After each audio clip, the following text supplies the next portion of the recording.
Hace tiempo en los cielos estrellados imperaban el silencio y el misterio. Fueron los años de la Guerra Fría, cuando estadounidenses y soviéticos se disputaban el mundo. Por entonces, en una pequeña playa italiana, los jóvenes descubrían la Dolce Vita. Y de lo único que se ocupaban era de pasarlo bien. Bueno, casi todos. È molto tempo che siete radioamatori? Io da circa 8 anni, mio fratello invece soltanto da 6. E come mai avete scelto come passatempo un'attività tanto fuori del comune? È molto emozionante, è proprio una cosa che colpisce, sentire voci di altri uomini che giungono da paesi così lontani. Eravamo tutti molto spensierati. Entonces éramos muy despreocupados. Io amavo molto questo tipo di vita. Lo tomábamos todo a la ligera. Questo ragazzo nuovo Me gustaba esa forma de vivir. Pero ese año conocí a un chico algo más serio. Mientras los demás bailábamos, él se ocupaba de poner los discos. Era lo que más le gustaba. Había un abismo entre él y su hermano.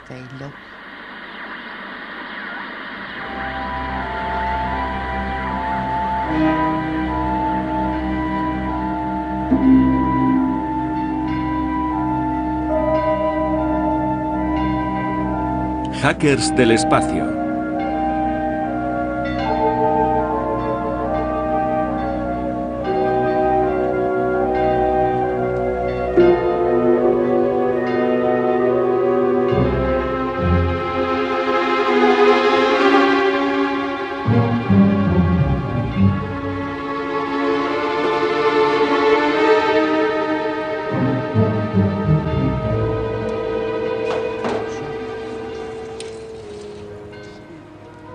Achille y Giambattista Giudica Cordiglia. Su pasión por la radio comenzó en 1950. Siendo adolescentes, los hermanos hacían extraños experimentos en el ático de su casa.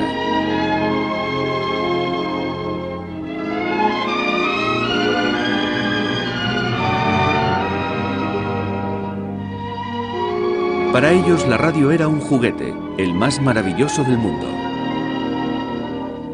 Las voces de los radioaficionados rebasaban todas las fronteras gracias a las frecuencias de onda corta que daban alas a sus sueños.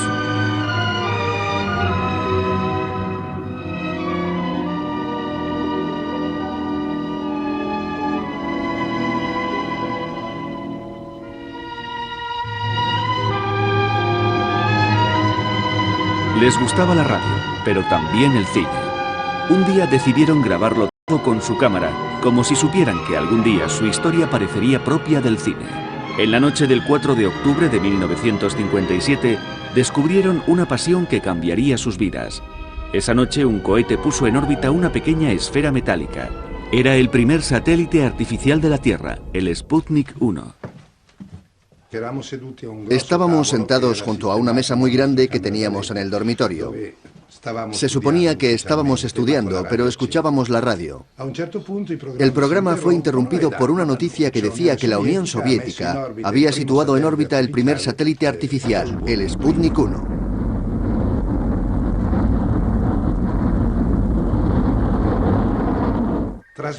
Ya estaba funcionando y citaron la frecuencia. Entonces nos preguntamos, ¿por qué no la sintonizamos?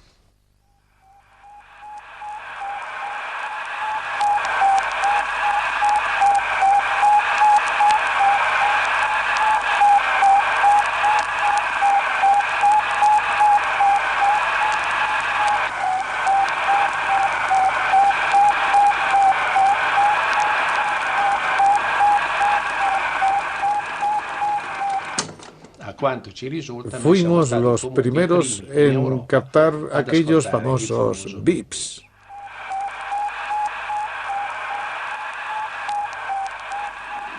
The importance of this feat cannot be underestimated. It brings mankind closer and closer to an actual escape into space.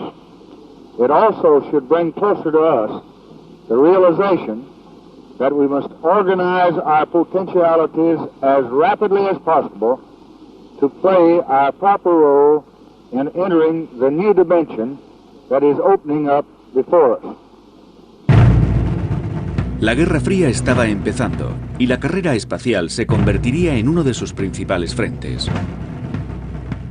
Los dos jóvenes en su improvisado laboratorio de Turín soñaban con participar en ella. Siempre nos gustó hacer locuras. Es tan divertido hacer travesuras.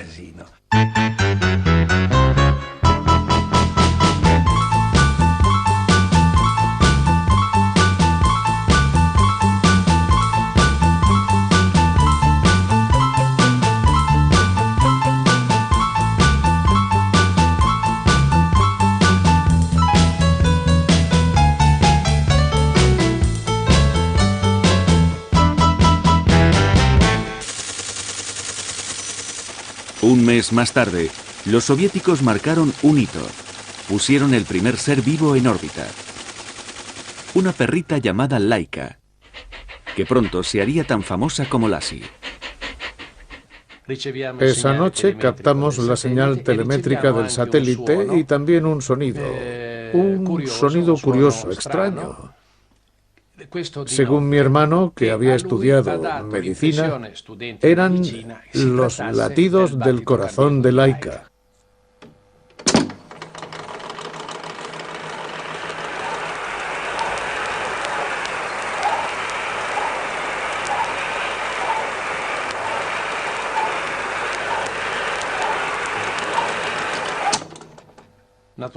Como no estaba seguro, decidimos despertar a nuestro padre. Se levantó adormilado y escuchó la señal y se quedó perplejo. Entonces pensamos en nuestro perro.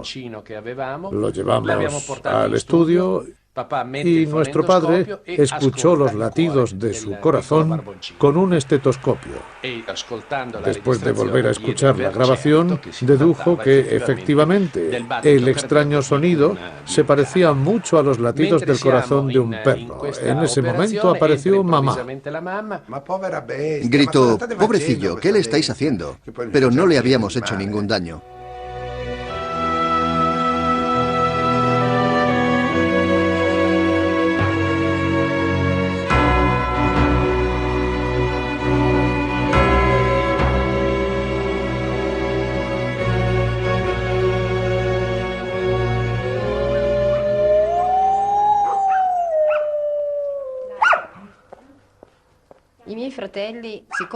Mis hermanos se complementaban. Eran como gemelos siameses. De pequeña me dejaban boquiabierta cuando hablaban del espacio, a mí y a todos los que les escuchaban. Su estudio parecía el taller de Dédalo. No paraban de idear cosas nuevas. Su héroe e inspirador era nada menos que Marconi, el inventor de la radio. Fin dal 1895 io ebbi la forte intuizione che le trasmissioni radiotelegrafiche sarebbero state possibili attraverso le più grandi distanze. Un receptor, por muy potente que sea, si no cuenta con una buena antena, es totalmente inútil. Sin antena no se puede captar nada. Con esa idea en la mente, nos pusimos a trabajar sin descanso. Diseñamos antenas, las construimos y, sobre todo, las calibramos para captar las señales del satélite. Aunque tardábamos semanas en prepararlas, los resultados fueron extraordinarios. Los estadounidenses iban a la zaga de los soviéticos. 3 meses después de la misión de Laika, el primer satélite norteamericano ya estaba listo, el Explorer.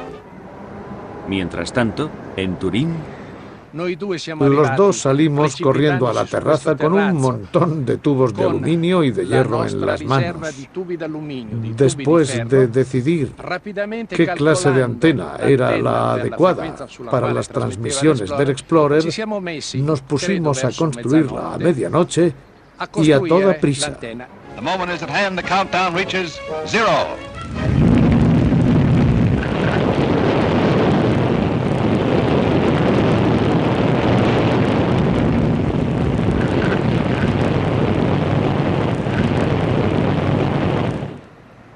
De repente oímos una voz estridente en plena noche. El vecino de abajo se asomó por la ventana gritando: ¡Dejad de hacer ruido! ¡Quiero dormir! El vecino tenía razón. Era más de medianoche. La ciudad estaba en silencio. No se oía ningún ruido. Pero en nuestra terraza teníamos montado un concierto de limas, martillazos, llaves y sierras. Le dijimos: lo sentimos, pero compréndanos. Los americanos han lanzado su primer satélite y estamos tratando de captarlo. Y él: me importa un pimiento, lo que quiero es dormir. Y cerró la ventana dando un golpazo. Terminamos la antena y la orientamos según la trayectoria que seguiría el satélite. De repente la señal continua del Baby Luna, el Explorer 1, surgió en nuestros receptores. Por supuesto la grabamos.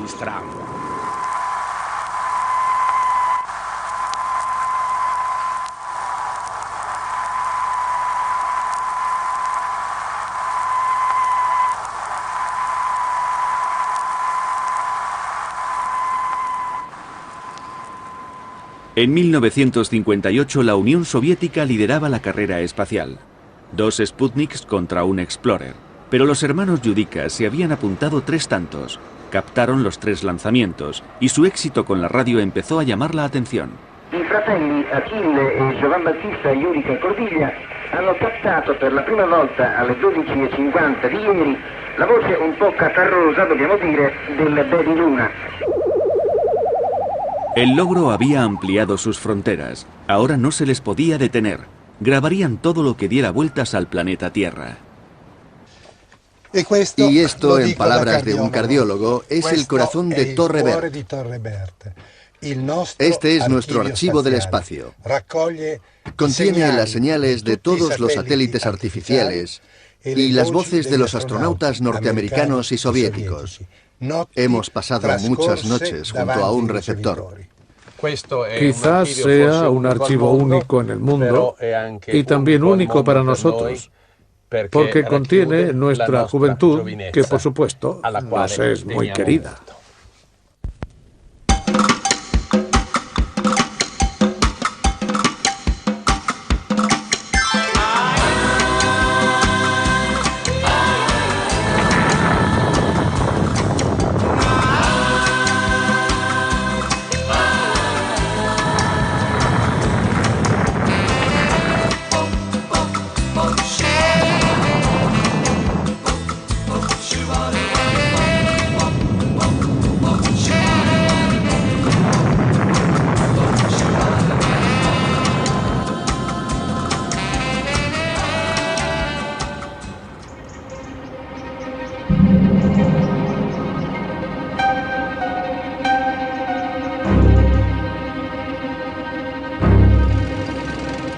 La tensión entre las 2 superpotencias había llegado a tal punto que amenazaba al mundo con un conflicto nuclear.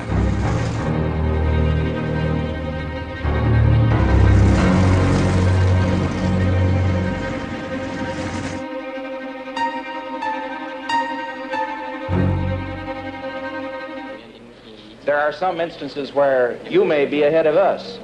For example, in the development of the thrust of your rockets for the investigation of outer space. There may be some instances, for example, color television, where we're ahead of you. Because after all, you don't know everything. If I don't know everything, then I would say that you know absolutely nothing about communism. Nothing except the fear of it. Tanto soviéticos como estadounidenses guardaban celosamente sus secretos. Los hermanos turineses escuchaban furtivamente transmisiones que no debían ser escuchadas.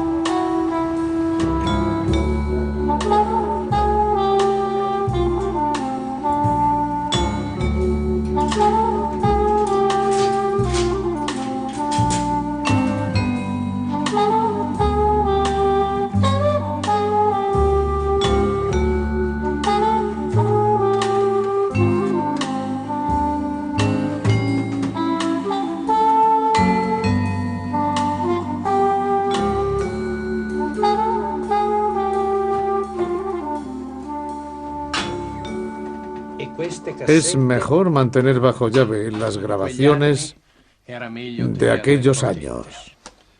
Sí, son únicas. El 28 de noviembre de 1960, Achille y Giambattista descubrieron algo sorprendente. El Observatorio Radioastronómico Alemán de Bochum afirmó haber interceptado señales anormales por las frecuencias que utilizaban los satélites soviéticos. Nuestra reacción fue conectar inmediatamente los receptores para escucharlas. Pero las frecuencias estaban en silencio, hasta que, sobre el ruido de fondo, destacó una señal. La reconocí inmediatamente. Era código Morse. Era una señal de SOS en Morse que hacía...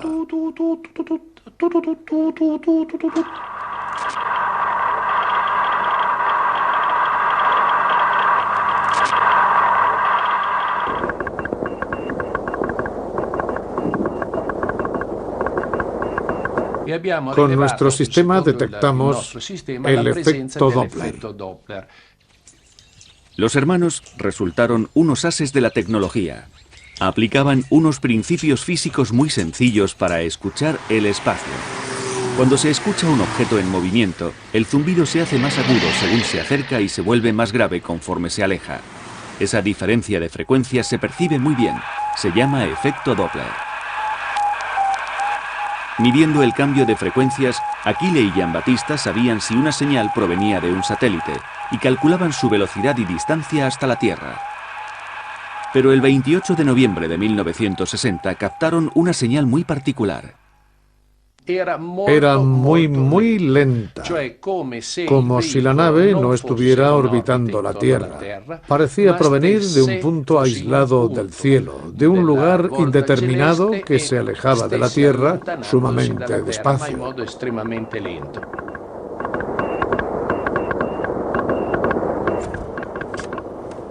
La estación de Bochum confirmó que las frecuencias identificadas por Giambattista y Achille eran correctas. La radio suiza italiana se puso en contacto con los dos hermanos buscando fuentes independientes en un medio altamente politizado.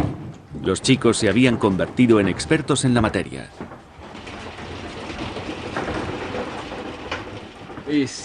Aquí guardamos miles de horas de grabaciones de radio de la RTSI. Esta es una cinta especialmente valiosa. Es la primera grabación de los hermanos Giudica Cordiglia. Es de febrero de 1961. Para nosotros fue toda una primicia. Attualità. Da Torre Berto, i nostri collaboratori specializzati, i fratelli Giudica e Cordiglia. Qui Torre Berto vi parlano Achille, Giambattista e Giudica Cordiglia.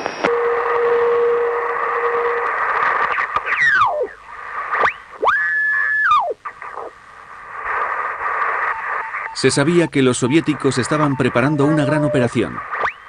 La antena de los hermanos Giudica estaba dispuesta para captar la voz humana, que pronto sustituiría a los pitidos y chisporroteos que provenían del espacio.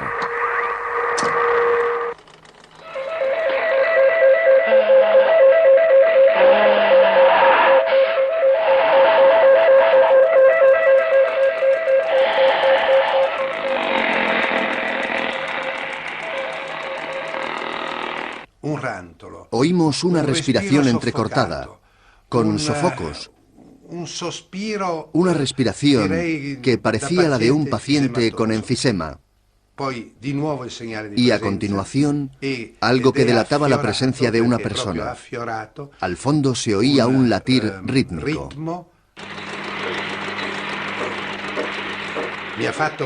Gracias a mis estudios de medicina, supuse que eran los latidos de un corazón. Junto con la pulsación global se notaba una pulsación acelerada que hacía pausas y comenzaba de nuevo. En otras palabras, una extrasístole. Los hermanos necesitaban que alguien les confirmara lo que habían escuchado. El doctor Dogliotti era el cardiólogo más reputado de Italia. Y casualmente, profesor de Achille. Pensamos en el profesor Dogliotti y le llamé personalmente. No era una hora apropiada, eran las 10 de la noche, pero me contestó. Le expliqué lo que estábamos haciendo y me dijo que vendría inmediatamente. Después de escuchar la cinta varias veces, pude distinguir dos ritmos. Uno, cuya estructura básica era similar a los latidos del corazón, y otra segunda serie de sonidos que claramente delataban una respiración forzada. Eran jadeos. 2 días más tarde, la Unión Soviética anunció que había puesto en órbita una nave que pesaba 7,5 toneladas y que se había desintegrado. Extraña coincidencia. La carrera espacial estaba a punto de entrar en una fase decisiva.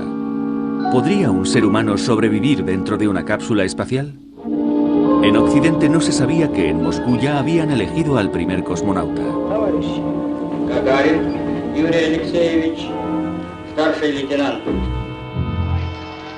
Aquile y Giambattista disponían de información privilegiada gracias a Ugo Sartorio, periodista de la Agencia de Prensa Internacional Italiana. Como todos los días, leí las noticias, era mi trabajo, y vi un informe de Moscú que hacía entrever que se avecinaba algo importante, así que les llamé. Reaccionamos de inmediato porque teníamos la estación de escucha en nuestro dormitorio. Saltamos de la cama en pijama, conectamos los receptores y empezamos a escuchar.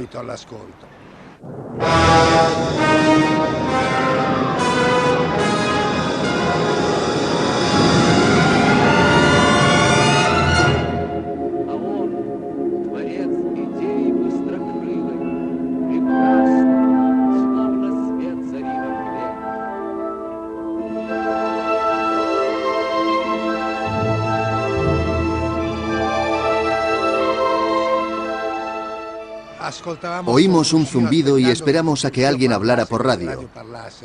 Pero nadie lo hizo, solo se oía un pitido. ¿Te acuerdas? De repente, el zumbido se atenuó y se oyó una voz muy lejana. Habló durante unos segundos en ruso. Solo podía ser de un cosmonauta.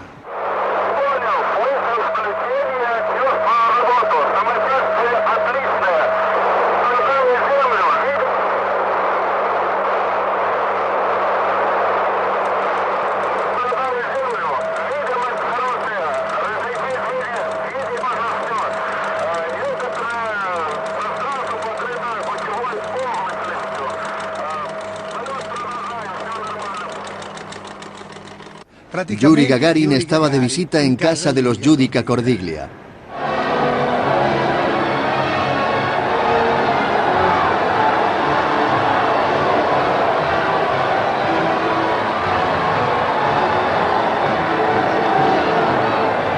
La grabación con la voz de Yuri Gagarin es uno de los tesoros de los hermanos Giudica. Fue su contribución al éxito soviético. Los norteamericanos tenían que darse prisa si no querían perder la carrera. The exploration of space will go ahead, whether we join in it or not. And it is one of the great adventures of all time. And no nation which expects to be the leader of other nations can expect to stay behind in this race for space. La carrera espacial se estaba acelerando. A un lanzamiento le seguía otro. Los hermanos no daban abasto. Necesitaban un sistema que les indicara el momento preciso en que los satélites podían ser captados. Normalmente la Tierra está inclinada sobre su propio eje con un ángulo de 23,5 grados. Nosotros la enderezamos y creamos un modelo de la órbita de los satélites alrededor del globo. Si se da una vuelta a la Tierra, esto es, 360 grados cada 24 horas, dividiendo 360 entre 24, sabremos lo que gira la Tierra en una hora, es decir, 15 grados. Si un satélite tiene un periodo de giro de 90 minutos, eso hace que en una hora gire 15 grados más 7 grados y medio. La Tierra habrá dado una vuelta respecto al satélite de 22 grados y medio. ¿Se podría entonces ver electrónicamente el satélite desde Turín? Parece ser que sí. Y ahora viene el segundo problema. ¿Cuándo debemos captar sus señales?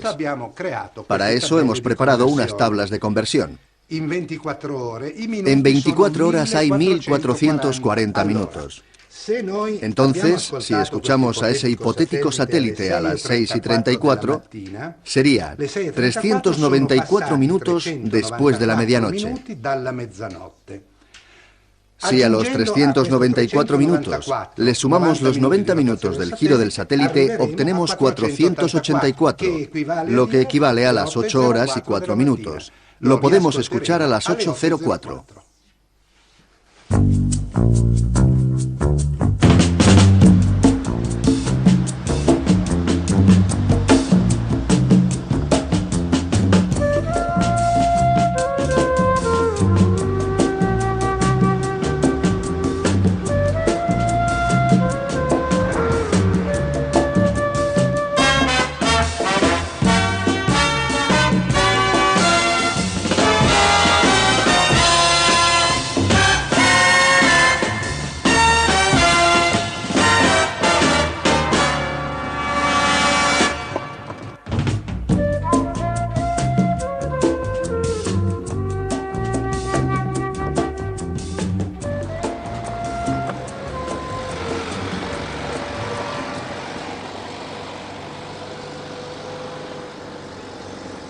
La terraza y el ático se les habían quedado pequeños. Necesitaban más espacio para su antena. Ahí está el búnker. Sí, ahí está. Un poco más a la izquierda. La han puesto sobre la Torre Bert. Ya la veo, ahí está. Como si fuera la superintendencia. Así es, ya estamos. Encontraron un viejo búnker alemán donde situaron la estación de escucha independiente más famosa del mundo, la Torre Bert.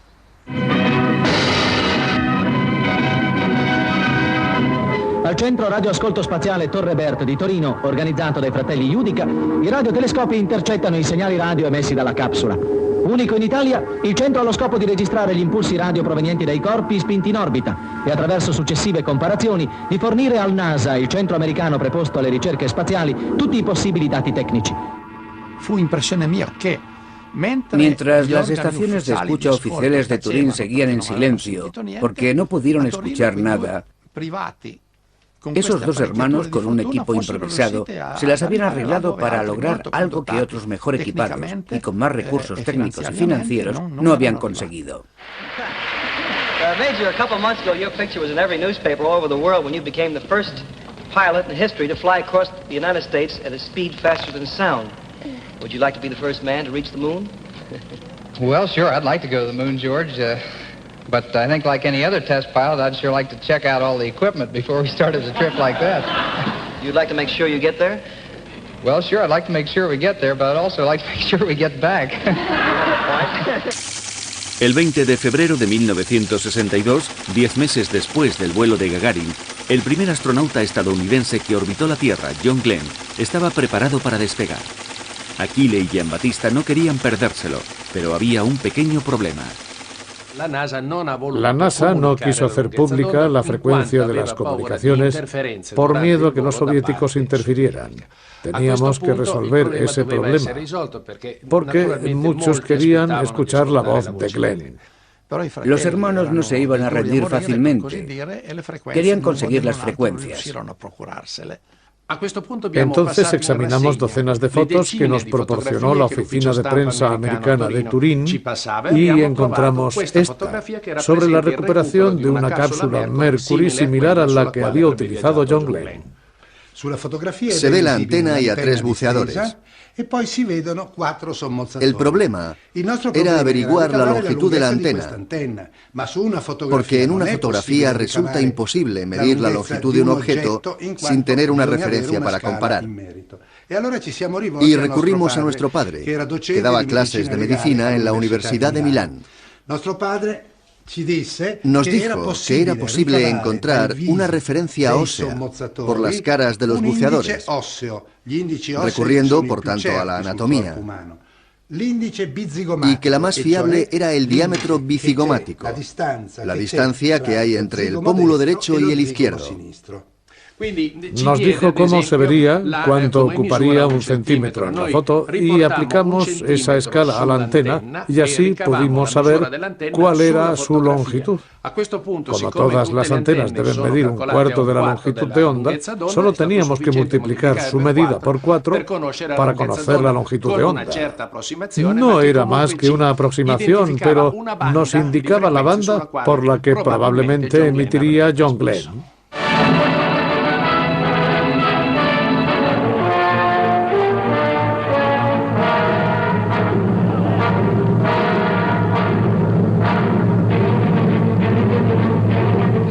This is the climax of 3 years of training. This is the moment when the eyes of the world turn to Cape Canaveral. The Russian orbits were in a thick fog of secrecy. The United States stands or falls in the white-hot glare of worldwide publicity. Nos preocupaba que no pudiéramos oír la voz de Glenn, especialmente porque el cónsul norteamericano en Turín nos había pedido que le invitáramos a escucharla. Por supuesto, haré de traductor, nos dijo. Y eso hizo que aumentara nuestro nerviosismo. Godspeed, John Glenn.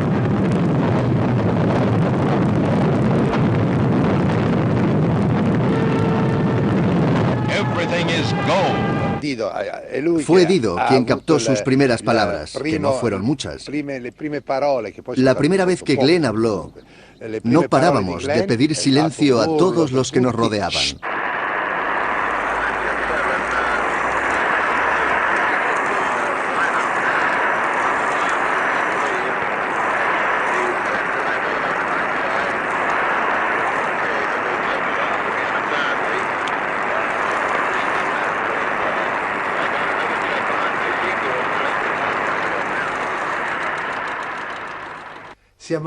Habíamos conseguido descifrar el mayor secreto de los norteamericanos, aunque para nosotros aquello fue como un juguete.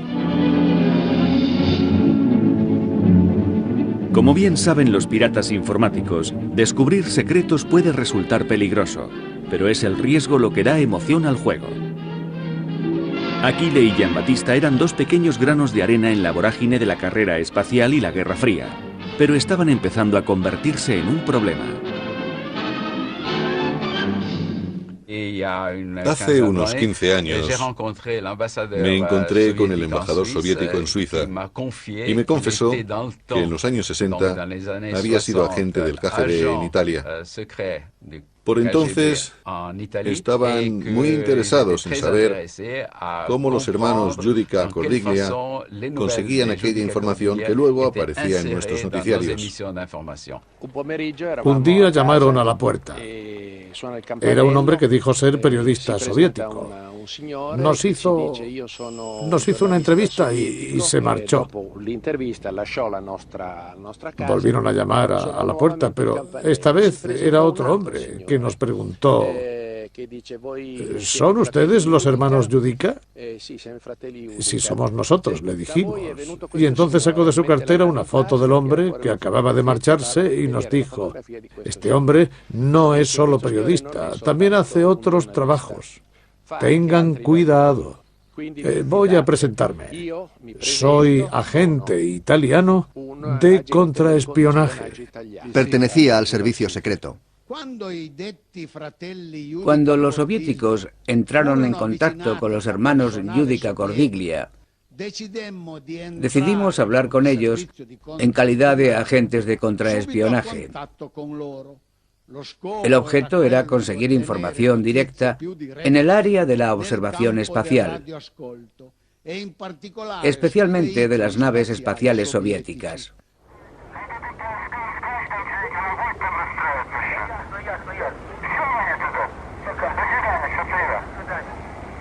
Ecco la traduzione fatta dalla signorina Maria Teresa Judica Cordiglia. Che cosa dicono?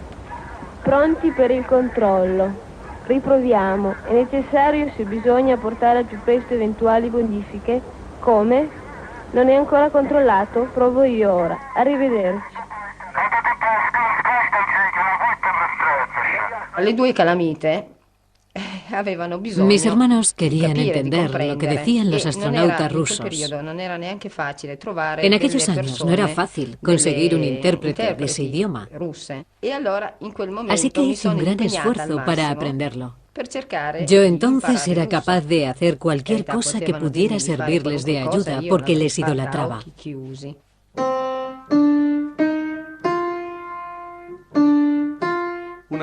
Una de nuestras metas era identificar las nuevas radiofrecuencias espaciales soviéticas. Con tal fin habíamos realizado mucha investigación apoyándonos en el cuadro de distribución de frecuencias acordado en Ginebra. Con el paso de los años identificamos ciertos sonidos emitidos desde territorio soviético que, al encadenarlos, por decirlo así, producían, digamos, unos motivos musicales. Una tarde que estábamos escuchándolos, nuestra madre entró en la que considerábamos sala de control. Ella había estudiado piano en el conservatorio y al oír el montaje de sonido dijo: «Pero si es Mussorgsky».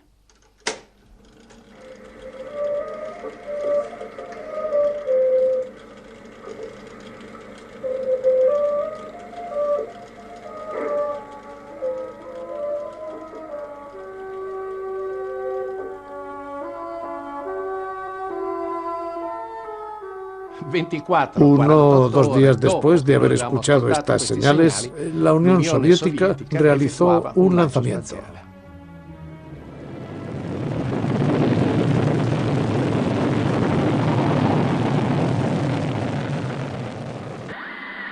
Aquellas notas musicales eran el código utilizado por los soviéticos para anunciar un lanzamiento inmediato. Achille y Giambattista habían conseguido descubrirlo. Pero el 23 de mayo de 1961 escucharon una voz proveniente del espacio que les dejó asombrados y aterrados.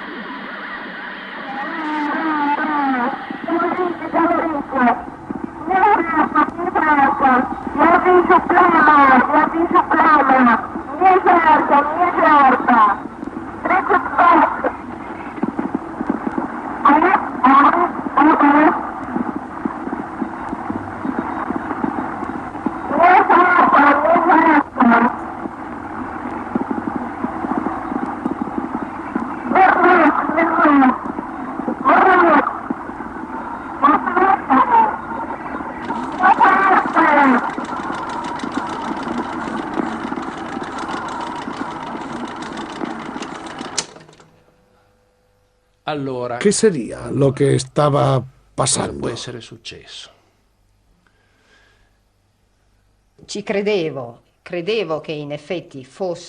Creo que se trataba de alguien que estaba en el espacio y tenía problemas.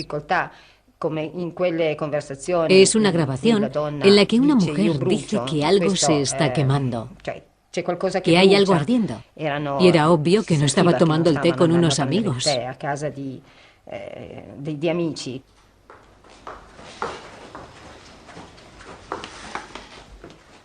Dido, el café. Muchas gracias. Siéntate. Quiero que escuches algo.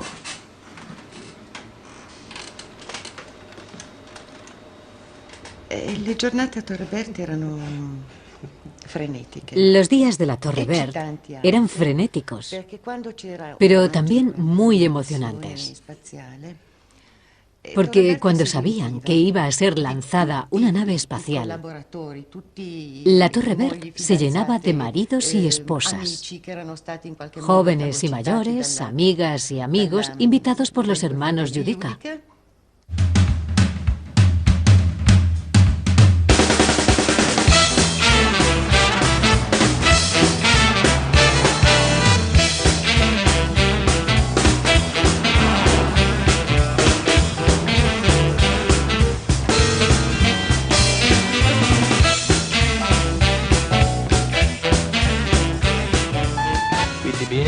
Qui Torre Verde, qui TBM, passo. Ok TBM, ok TBM.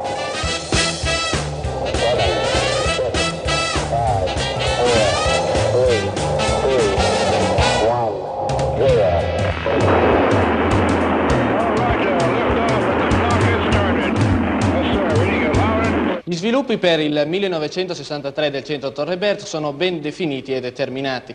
Innanzitutto il radiotelescopio che dagli 8 metri attuali passerà a 15 metri, un planetario elettronico sul quale si potrà seguire il volo degli astronauti in viaggio verso la Luna, un orologio spaziale elettronico, un'antenna quadrupla e infine un radar spaziale. La Torre Bert se había convertido en una informal sede de la NASA.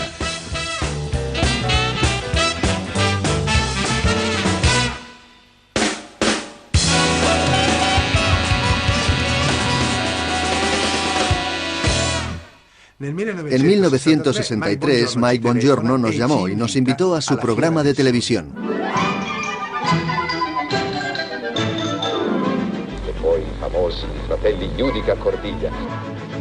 Los concursantes tenían que contestar preguntas sobre el espacio.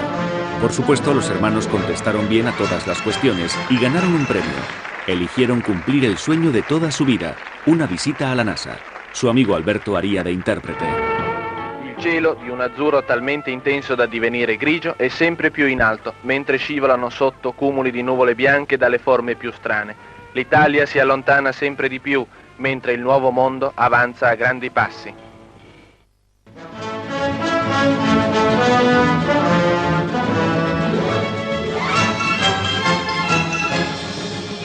Llegamos a Nueva York y luego fuimos a Washington, al número 400 de Maryland Avenue. Nunca pensamos que llegaríamos a conocer aquel lugar. Era un enorme edificio blanco. Las oficinas de la NASA estaban en la planta superior.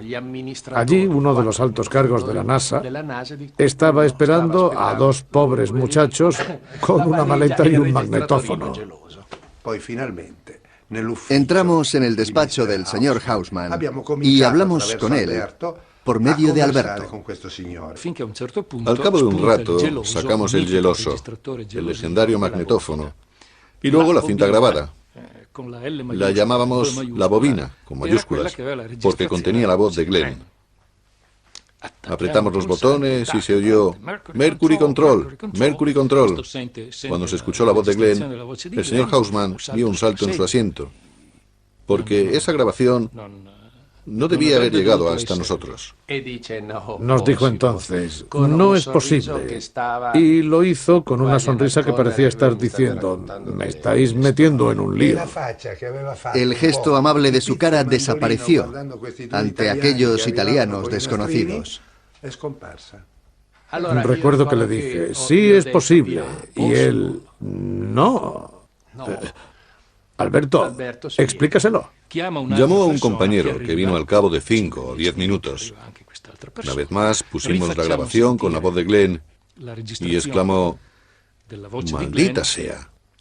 No podía dar crédito a lo que había oído. ¿Qué ha pasado? Esto no debía estar aquí. El señor Hausmann dio por terminada la primera parte de nuestra entrevista diciéndole al señor Morrison, debemos tener más cuidado con lo que se filtra porque si ellos han podido hacer esto, también podrán hacerlo los soviéticos, me dije yo. Achille y Giambattista sabían cosas que interesaban mucho a la NASA, pero los hermanos querían algo a cambio de su información. No conocíamos al menos dos frecuencias de las que usaban los soviéticos. Por supuesto, nos podíamos fiar de la NASA, pero la NASA no se fiaba de nosotros. ¿Quién hablaría primero? Finalmente llegamos a un acuerdo.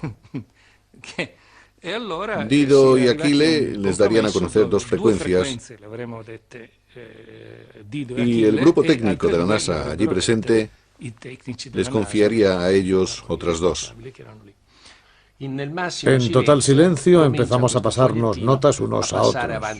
Cada uno ponía una cifra. Cuando terminé de anotar la primera frecuencia, el hombre a quien se la entregué me dijo con una media sonrisa,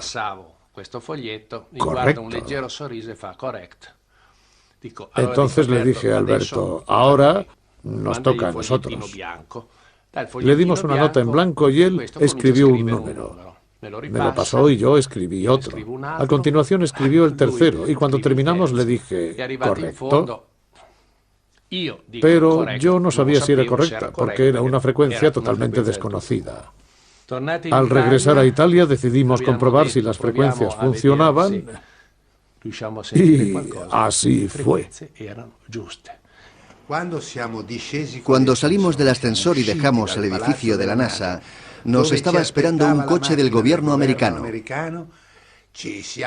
Los tres nos dimos un abrazo muy fuerte, un abrazo liberador. Estábamos muy contentos por haber resuelto lo que para nosotros era un gran problema. El problema se llamaba NASA, NASA.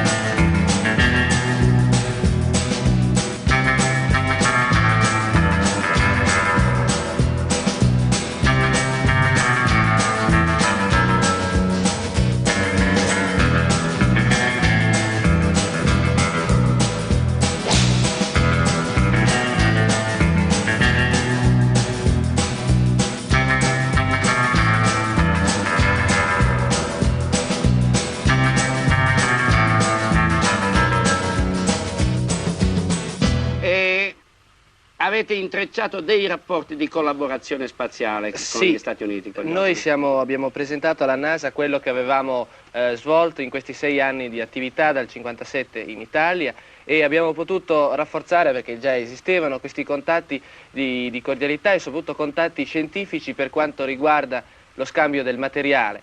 Quindi questo per noi, diciamo, era... Informazioni, diciamo. Informazioni. E anche di materiale di rilevamento parlo? No, materiale scientifico. È vero, certamente agli americani ha fatto impresione. Grazie tante. Grazie. Los soviéticos se tomaron la aventura americana de los hermanos como una provocación. El general Kamani abrió las hostilidades el 7 de abril de 1965.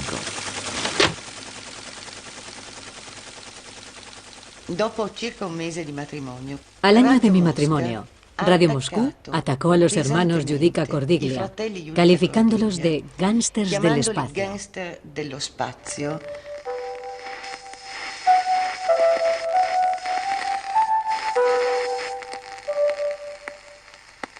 Radio Mosca. Nel marzo di quest'anno il quotidiano milanese Corriere della Sera ha pubblicato un articolo sui cosmonauti sovietici feriti nel cosmo. L'articolo si basa sulle affermazioni dei fratelli Giudica Cordiglia, i quali avrebbero captato segnali e avrebbero registrato conversazioni nel cosmo di una serie di cosmonauti sovietici non rientrati del volo. A mí me molestó mucho, porque estando recién casada, lo último que me esperaba es que me llamaran la mujer del gángster del espacio. De alguna manera, aquel hecho solo sirvió para confirmar nuestros logros. Habíamos tenido éxito con un equipo muy pobre y medios escasísimos, e incluso habíamos llegado a incomodar a un Estado como la Unión Soviética, un Estado muy poderoso. Además, habíamos hecho públicas algunas grabaciones que habíamos captado y estas llegaron a suponer algunos problemas y molestias para ellos.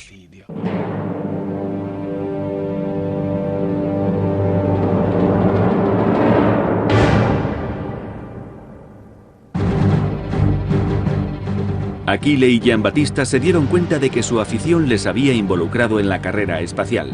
Ni la Unión Soviética ni Estados Unidos podían permitirse ignorarlos. Habían pasado 12 años desde que escucharon el primer bip del Sputnik. Aquella noche en Torre Verde, todos los sistemas estaban funcionando. Retransmitían en directo a través de la radio suiza italiana. Era la noche del 20 de julio de 1969. a 400 piedi di altezza, 3x4, 12, sono 1200 metri. 100 metri soltanto dalla superficie, 100 metri possiamo quasi... Sono discesi in questo momento, è stato attuato l'impatto sulla superficie della Luna. È una cosa formidabile. Per la prima volta nella storia l'uomo è disceso sul satellite naturale. Un sogno di secoli è stato coronato veramente in una maniera perfetta, veramente in un modo formidabile. È una cosa che ci riempie di brividi. Armstrong ha gridato: siamo giù. It's one small step for man, one giant leap for mankind. Un hombre caminando por la luna y millones de telespectadores lo contemplaban en directo. Lo tenían frente a sus ojos. Fue el final de una era. Se acabó el misterio. Sí, adiós. Sí, el misterio se acabó. Ahora se podía ver todo en los noticiarios. La investigación por medio de receptores de radio había terminado.